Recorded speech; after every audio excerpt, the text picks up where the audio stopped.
Hello, my name is Christian Effendi and welcome to this video where we will compare three modes of urban transportation in Indonesia: train, bus, and car. We will look at their pros and cons in terms of cost, speed, comfort, convenience, and environmental impact. Let's start with the train. The train is a fast and reliable mode of transportation that can cover long distance in a short time. The train can reach a maximum speed of over 95 km per hour, and it has a high frequency of service, with trains running every few minutes during peak hours. The train also has a low carbon footprint as it uses electricity or diesel, which are cleaner than gasoline.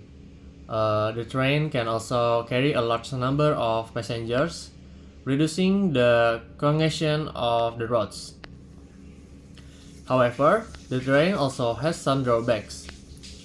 The train is usually more expensive than the bus or the car, especially for long distance trips. The train also has limited flexibility, as it follows a fixed route and schedule, and it may not reach some areas that are not well connected by rail. The train also requires a lot of infrastructure such as tracks, station, signal, and power lines, which are costly to build and maintain. Next, talk about the bus. The bus is a cheap and accessible mode of transportation that can reach almost any destination in the city. The bus is also easy to use as it does not require any reservation or ticketing system, and it accepts cash or smart cards. The bus also has a positive social impact as it provides mobility and access to low-income and marginalized groups. However, the bus also has some disadvantage.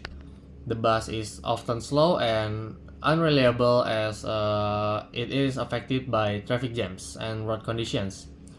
The bus also has a high carbon footprints as it uses gasoline or diesel, which emit greenhouse gases and pollutants.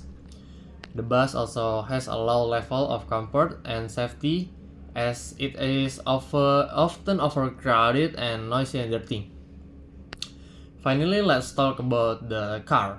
The car is a convenient and comfortable mode of transportation that can offer personal freedom and privacy. The car can also reach any destination in the city as it is not bound by any route or schedule. The car can also be customized and personalized as it can reflect on the owner's preference and personality. However, the car also has some drawbacks. The car is very expensive as it requires a lot of cost and such a full maintenance.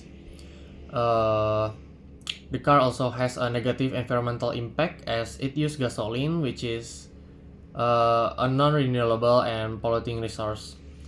The car also contributes to the traffic congestion and road accidents as it occupies a lot of space and poses risks to other road users. I think the train is the most effective vehicle. I have 4 points to explain the effectiveness of the train. The train is fast and reliable as it can cover long distance in a short time, and it has a high punctuality rate. The train has a low carbon footprint as it uses electricity or diesel, which are cleaner than gasoline. The train can carry a large number of passengers, reducing the congestion of the roads. And then the train supports the development of transit-oriented areas, which are mixed-use urban areas that encourage the use of public transportation and reduce the dependence on private vehicles. In conclusion, the train, the bus, the car have their own advantage and disadvantage for urban transportation in Indonesia. The choice of the best depends on various factors, such as distance, the budget, the time, and the preference of the traveler. We hope you enjoy this video and learn something new about the urban transportation in Indonesia. Thank you for watching and see you next time.